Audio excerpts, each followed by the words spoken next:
Good morning, everybody. This is Damon Bond of Bond Realty Group, licensed real estate broker in Connecticut and New York. If you have any questions, you can always email me at dbond011@gmail.com. That's dbond011@gmail.com. You can contact me at 203-394-8123. If you like the video, you can always like it and share it if it's good information for you.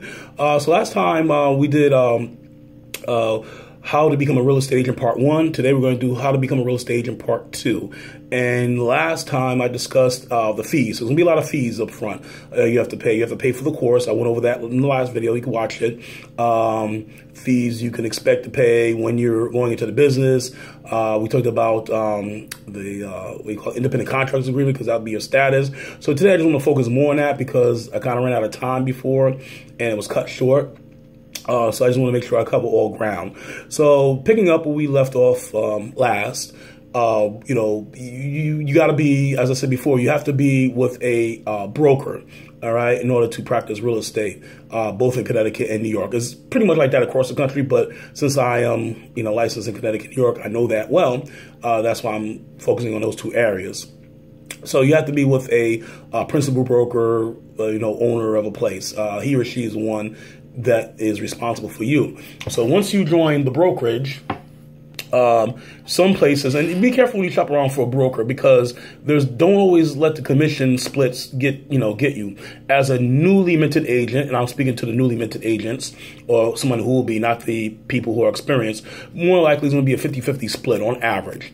So, but that doesn't say it all, because you will also have what we call desk fees.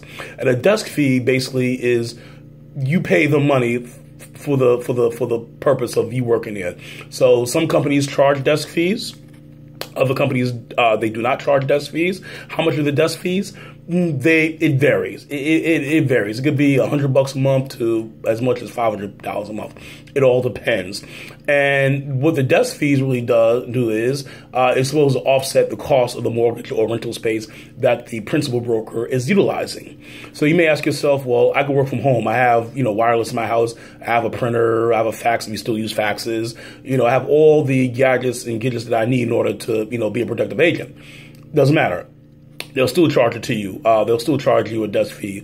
Not every realty place has it. So you want to ask are there any desk fees that I have to pay? Some companies make you do what's called floor time. Floor time is basically a rotation. So in order to offset the cost of hiring secretaries and office assistants, can't speak today, office assistants, excuse me, what they'll do is they'll have floor time. So basically agents will be on a rotating schedule, and your job is to answer the phones, answer any questions about listings or anything like that, and schedule appointments and times for people to show up, set up showings for listings. That's what you do. And this could vary. It could be from a couple of times a week, for a couple hours, so basically you alternate. That's what floor time is. Once again, not all places have that. It's up to you.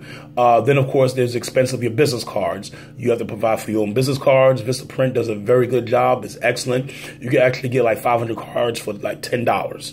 So, you don't want one of these fancy printers or anything like that. There's also, if you want to have fancy, have a name tag. When I was with my other real estate company, I had a name tag when I was with a franchise.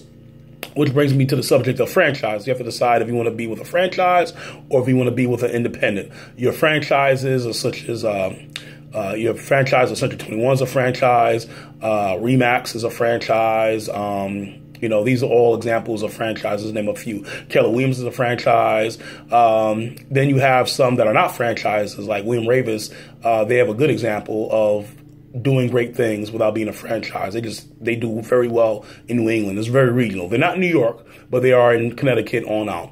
And then you have a lot of independents. New York tend to have a lot of independents, both in New York City and New York State. So are there plus or minuses? We're going with a franchise or not? It all is an individual. The only thing with franchise, usually you have to pay out more fees. Like for every closing you do, is usually 8% the franchise takes. So usually your broker kicks in 4%, excuse me, you kick in 8. Sometimes, you have to pay various things for this and that. So it all depends. You just have to explore. Another expense you can expect to pay when joining up, your MLS fees, you got to pay that. I said that before. Let's see here. What else? you can. So far, you're seeing that there's a lot of fees coming up, if you will. If you're making money, great. If you're not, then so be it. You have to decide, what market, what target area, what area you want to target to get the biggest bang for your buck, so to speak. So these are some of the things that are entailed, and whether or not you actually want to do this. It can be rewarding, and it can also be frustrating as well. So you just have to, do your due diligence and research, and hopefully, it'll be good for you. And there's always a question of, should I go full-time or part-time? That's entirely up to you.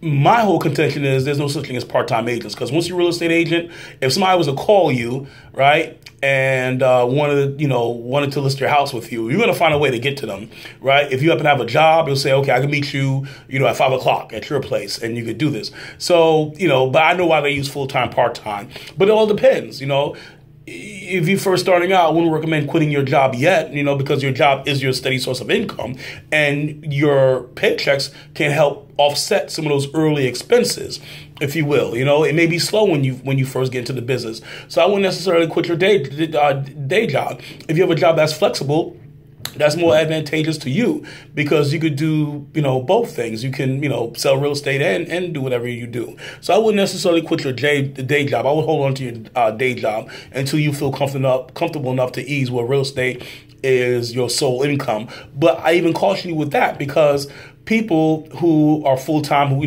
they live, breathe, work real estate, these people over here usually have a side gig. That side gig could be anything from, being a property manager, or maybe they, they got some other source of income coming in, So yeah, so even full-time real estate people have sources of income streaming in. Also, just to say, we could, I knew people when I used to teach college. I was an adjunct lecturer for a few years. I knew a couple people who taught economics. They taught economics. They were part-time professors, and they did real estate. It was just that, in-between money, if you will. So you can do something like that, whatever, works for you. Remember, there's no health benefits. Remember, you don't get paid overtime, so you can put a lot of time in. And sometimes you'll get a hit, and sometimes you won't. So I hope this was helpful in discussing the ins and outs, how to become a real estate agent. So this is the second part to it. So once again, if you have any questions, go always email me at dbond011@gmail.com. You give me a call, 203-394-8123. I hope this was some assistance to you, because it is a good business. There's a lot of people who've been in the business for a while, and they maintain their license. They do continuing ed, which is another expense. Continuing ed courses, fortunately, are not that much money. They're pretty cheap to do. They'll range anywhere between $20 to $50. So that can be done. It's done every other year. Then, of course, you have to worry about your renewing of your license annually. So these are some things you want to consider. And also, because I know I was going to end it, but that's the way my brain works. I always remember something else. You want to also consider the fact that you have to withhold your own taxes, because they don't withhold taxes from you. So you have to do that in both for the state taxes, because both Connecticut and New York, you have state taxes, and the feds as well. So that's something you want to consider as well when you're doing it. So a whole lot of decisions to be made, but whatever decision you make, I'm sure it'll be best for you and your family. And these are some things you want to consider. So I hope this was helpful. If you like it, you click like. If you didn't, you have more questions, I believe I covered everything I wanted to cover. Sometimes I remember after the fact. So be well, stay strong, and I hope you have a wonderful day. Bye-bye now.